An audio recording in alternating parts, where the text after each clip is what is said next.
Hello everyone, this video is all about making your playing much funkier. We're going to improve your rhythm and your lead funky playing. So by the end of this video, you'll be able to do strumming like this. And lead playing not like this, but more like this. Now I did videos about strumming already and common strumming mistakes. So if strumming isn't your forte, check out this link up here. Also, if you've never heard of quarter notes, eighth notes and 16th notes, that's not too big a deal, but if you want to know more about that, check out this link up here. So we're going to be using mostly 16th notes today, which look like this. And you count them 1E and a 2E and a 3E and a 4E and a. So we could do that with any chord we want. Let's say a G chord, 1E and a 2E and a 3E and a 4E and a. But what we're going to do today to make things funkier is take a chord which we can easily relax and get this kind of funky choked sound. So the ideal thing would be a bar chord, like say this E-shaped chord of A here, or even something much funkier, like say a 9 chord. This is an E9, I'm playing 7th fret on the A string, 6 on the D string, and I'm barring the 7th fret on the remaining three strings there. I'm not going to play the low E string. So I get this. Now what we do with funk is we can quite easily get a funky sound by doing a combination of strummed chords and kind of dead notes like this, and just do that by simply relaxing your hand. Don't get this kind of sound, but make sure every string is dead.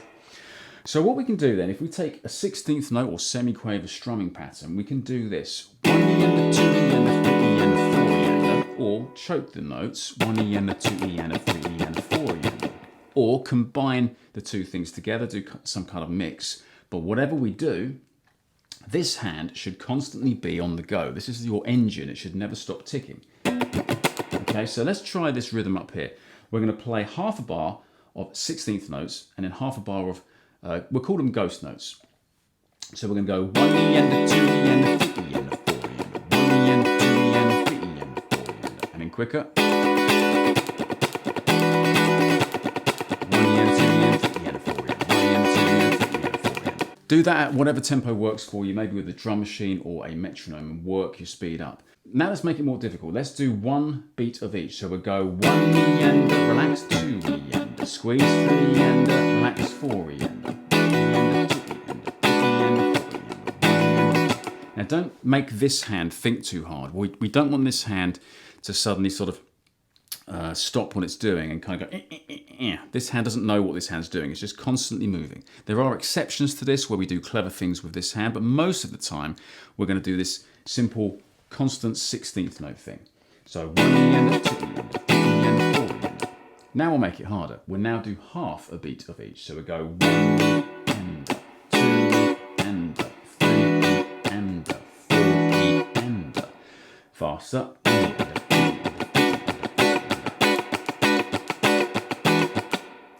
Now let's reverse it. So I'm going 1E and a, 2E and a, 3E and a, 4E and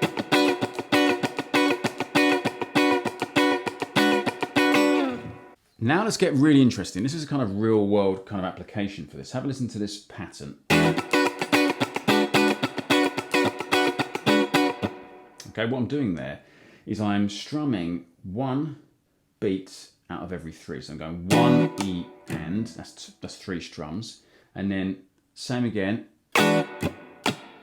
Okay, so I'm going 1E and 2E and It's very hard to count this because I'm going down, down, ghost, ghost, up, ghost, ghost, down, ghost, ghost. But there's a problem here.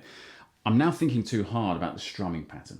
Okay, so it's all starting to fall to pieces. It's very hard to learn by thinking too hard with this particular thing. So what we're going to do instead is just get the engine running, okay, and try not to interrupt your engine. Try and keep it going all the time, and then just think,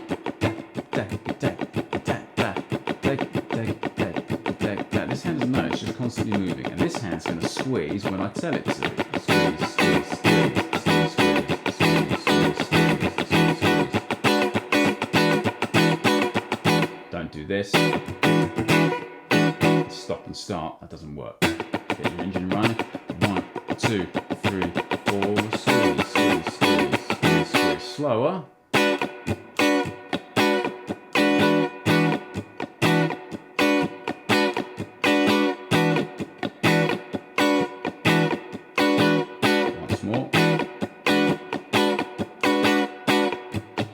Okay, let's try another real world application. Let's say you're doing something like long train running. I'm going to do this from memory. I think it's something like...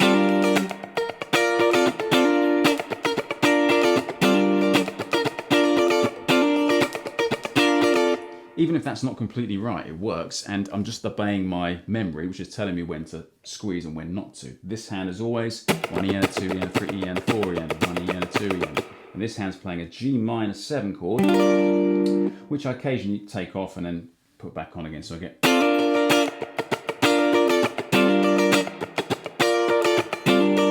Relax, squeeze, squeeze, relax, squeeze.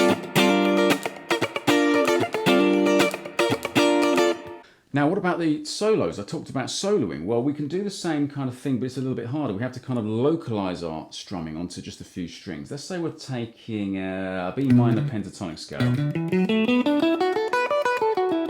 And we want to play something kind of funky within that realm. So what we could do is we could just basically relax our notes and get grace notes.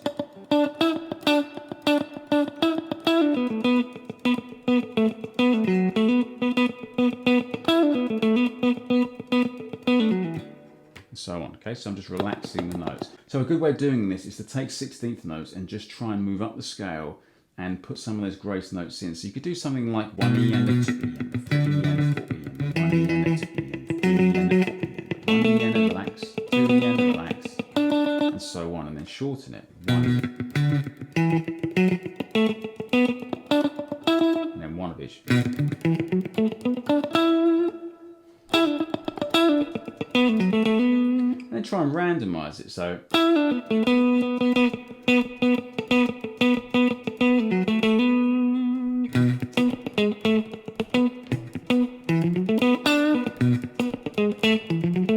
now I'm going to play a random pentatonic kind of riff just by muting notes.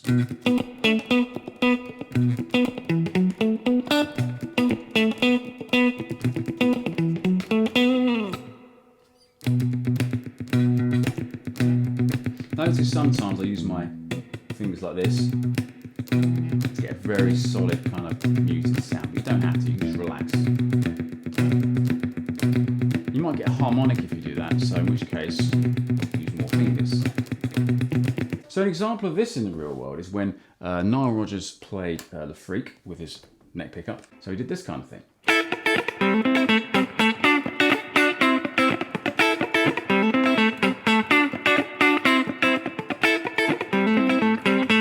If I wrote this down with tab, it would look very kind of robotic. You'd have this.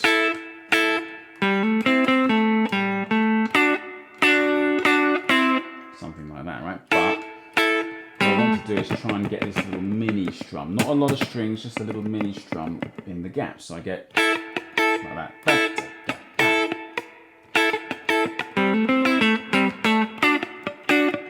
See there?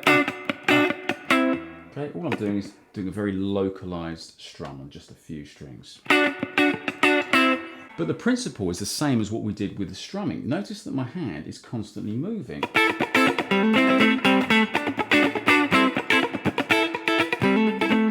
I'm just being a bit more careful to hit fewer strings. Another example is when Red Hot Chili Peppers played Can't Stop. Most people think it's played like this. Actually not. What he's doing is he's actually playing single notes but muting with this finger all the other strings he's not playing and then hitting quite a few strings to get this kind of...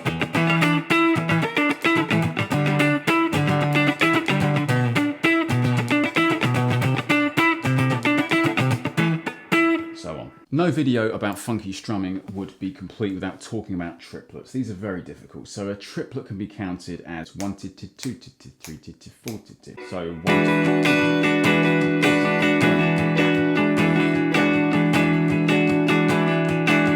Okay, but when we think about funky triplets, we tend to think about sort of interrupting our usual pattern with a sudden, very fast sort of a 16th note triplet, which is kind of more like this.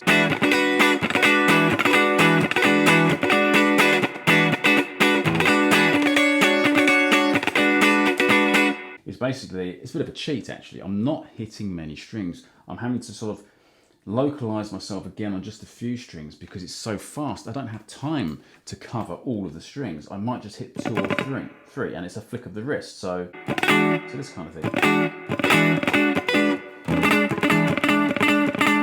And also I find it easier to mute everything but the last strum. So 1, 2, 3, and then another strum.